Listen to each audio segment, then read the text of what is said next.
नमस्कार साथियों, good evening. आपका द एनके स्टडी के यूट्यूब चैनल पर मैं नवीन कुमार एक बार फिर से स्वागत करता हूं। उत्तर प्रदेश शिक्षा सेवा चयन आयोग पिछले 2 साल से बना, लेकिन अभी तक यानी आज 6 जुलाई है, अभी तक फाइनल रूप से ये पूर्ण रूप से बनकर तैयार नहीं हुआ है। कहा जा रहा था कि चुनाव के पहले बार-बार याद दिलाया जा रहा था युवाओं को कि जैसे ही आचार संहिता हटेगी, उत्तर प्रदेश शिक्षा सेवा चयन आयोग कार्य करना प्रारंभ कर देगा। उत्तर प्रदेश शिक्षा सेवा चयन आयोग विज्ञापन जारी करना प्रारंभ कर देगा। उत्तर प्रदेश शिक्षा सेवा चयन आयोग जो है कि जो टीजीटी पीजीटी की भर्ती अटकी पड़ी है, लटकी पड़ी है, उसका एग्ज़ाम डेट घोषित कर देगा।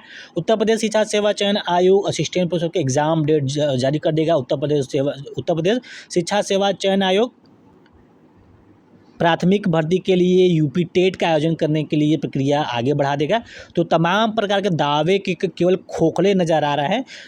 लोकसभा के चुनाव के बाद जिस तरह से हार का सामना करना पड़ा था, उसको देखते हुए उत्तर प्रदेश के मुख्यमंत्री जी ने सभी आयोग के अध्यक्ष को बुलाकर जो है कि मीटिंग किया था, उन्हें चेतावनी दी थी, फटकार लगाई थी, गुहार की थी, जो भी किया था कि जल्द से जल्द उत्तर प्रदेश में जितनी भी खाली पद पड़े हैं उनको तत्काल भरे।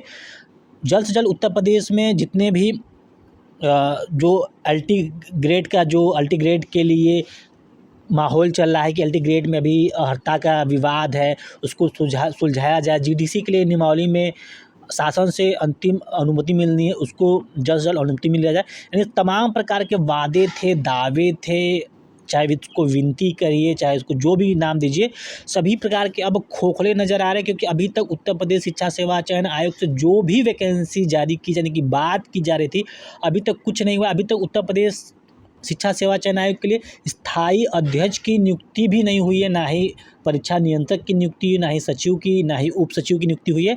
तो फिर जब इन लोगों की आयोग में ही नियुक्ति नहीं हो, तो फिर हमें नियुक्ति पत्र कहाँ से ये प्रदान कर देगी ये संस्था। तो असिस्टेंट प्रोफेसर का विज्ञापन 2022 में आया था और 2022 से ये अटका पड़ा है।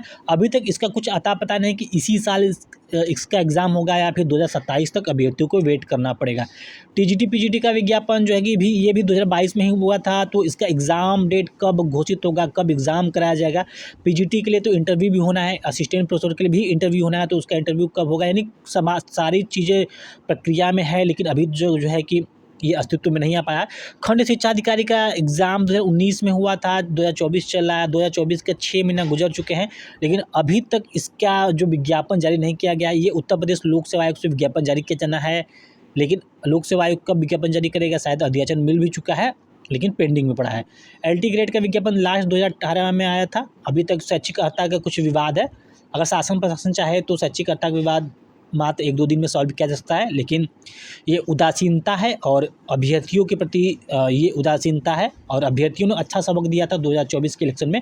2027 के इलेक्शन में जल्द ही अभ्यर्थियों द्वारा सबक सिखा दिया जाएगा कि किस प्रकार से जो है कि विज्ञापन न देने का अंजाम क्या होता है। जीडीसी का विज्ञापन भी 2020 में आया था, लेकिन अब इसमें नियमावली को चेंज कर दिया गया। नियमावली में अंतिम जो सिग्नेचर होना है, यानी जो शासन से अनुमति मिलना है, अभी तक नहीं मिला है।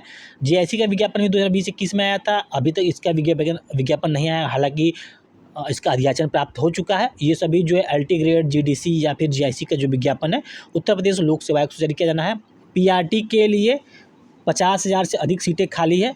2018 में लास्ट वैकेंसी आई थी, लेकिन कहा जा रहा है कि छात्र शिक्षक अनुपात बराबर है। यूपी टेट का एग्ज़ाम 2020-21 में हुआ था, तो अब जो है कि पीआरटी से पहले हो सकता है कि यूपी टेट के एग्ज़ाम करा लिया जाए, लेकिन उससे पहले उत्तर प्रदेश शिक्षा सेवा चयन आयोग के बनने की, यानी पूर्ण रूप से अस्तित्व में आने का बात है। यानी अस्तित्व में तो आ चुकी है, लेकिन कार्य कब से शुरू करेगा ये प्रश्न चिन्ह इस पर लगा हुआ है। नया टीजीटी पीजीटी की भर्ती की बात करना बेमानी होगी, क्योंकि अभी तक पुराना ही टीजीटी पीजीटी का भर्ती का विज्ञापन अटका पड़ा हुआ है, इसका एग्ज़ाम डेट अटका पड़ा है। तो फिर नए टीजीटी पीजीटी के लिए फिर ढिंढोरा क्यों पीटना।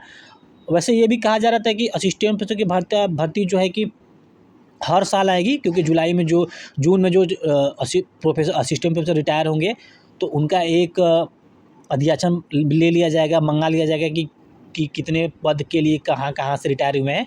तो सभी का विज्ञापन एक साथ जारी कर दिया जाएगा। यानी दावे किए जा रहे थे कि अगस्त में फिर से आ जाएगा, लेकिन अभी तो असिस्टेंट प्रोफेसर जो उत्तर प्रदेश शिक्षा सेवा चयन आयोग से जारी किया जाना है 2022 वाला, वही पूरा नहीं हुआ है।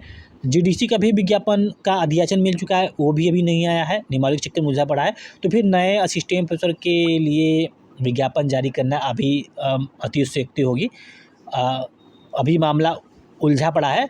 तो कुल मिला के यही कहा जा सकता है कि इस समय तमाम प्रकार के दावे हैं, लेकिन सभी दावे खोखले नज़र आते हैं, ये कहा जा सकता है। क्योंकि अभी सब यही प्रक्रिया चल रहा है कि कैसे एग्ज़ाम कराना है, कैसे नहीं कराना है। इससे पहले जो है कि प्रक्रिया चल रहा है कि एग्ज़ाम किस प्रकार कराएं, कहीं धांधली ना हो, पेपर लीक ना हो। ये सारी प्रक्रिया तो बहुत पहले से ही चलती आ रही है और उस पे थोड़ा सा और जोर देने की बात है।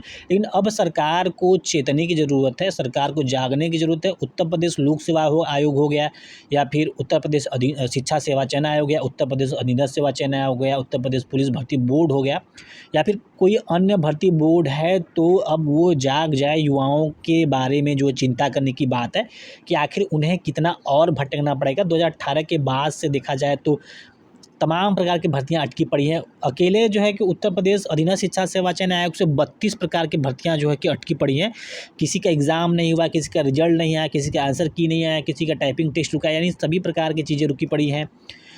तो इसमें सरकार कुछ दिनों के लिए अवश्य चेती थी। जब रिजल्ट आया था उसके बाद सरकार फिर सो गई। अब शायद 2027 में जागे, या फिर ऐसे ही ढुलमुल रवैया चलता रहेगा। जिस प्रकार से पेपर लीक इन दिनों हो रहा है, री एग्ज़ाम कराना पड़ा है, रीशेड्यूल करना पड़ा है सभी एग्ज़ामों को लेकर। और जब ये चीज़ें होती हैं तो कहीं ना कहीं समय इसमें लॉस होता है, अभ्यर्थियों का समय ज़्यादा लॉस होता है, क्योंकि एक एज के बाद वो ओवर एज की कगार पे आ जाते हैं। तो बहुत सारी परेशानियां होती हैं, जिसमें उत्तर प्रदेश सरकार को सोचना चाहिए, उत्तर प्रदेश सरकार को समझना चाहिए। लेकिन शायद अभी समझ से परे है। अभ्यर्थी ऐसे ही अपना काम चला रहे हैं, कब तक चलाएंगे ये आने वाला वक्त ही बता पाएगा। तो फिलहाल इस वीडियो में बस इतना ही। अगर इन सब के रिगार्डिंग कोई जानकारी निकल के सामने आती है तो आपको वीडियो के माध्यम से अपडेट कर दिया जाएगा। अगर आप द एनके स्टडी के टेलीग्राम चैनल से जुड़ना चाहते हैं तो उसका लिंक इस वीडियो के डिस्क्रिप्शन बॉक्स में उपलब्ध है, वहाँ जाके आप जुड़ सकते हैं। तो फिलहाल इस वीडियो में बस इतना ही। मिलते हैं अगले वीडियो में। बने रहे द एनके स्टडी के साथ। बहुत बहुत धन्यवाद।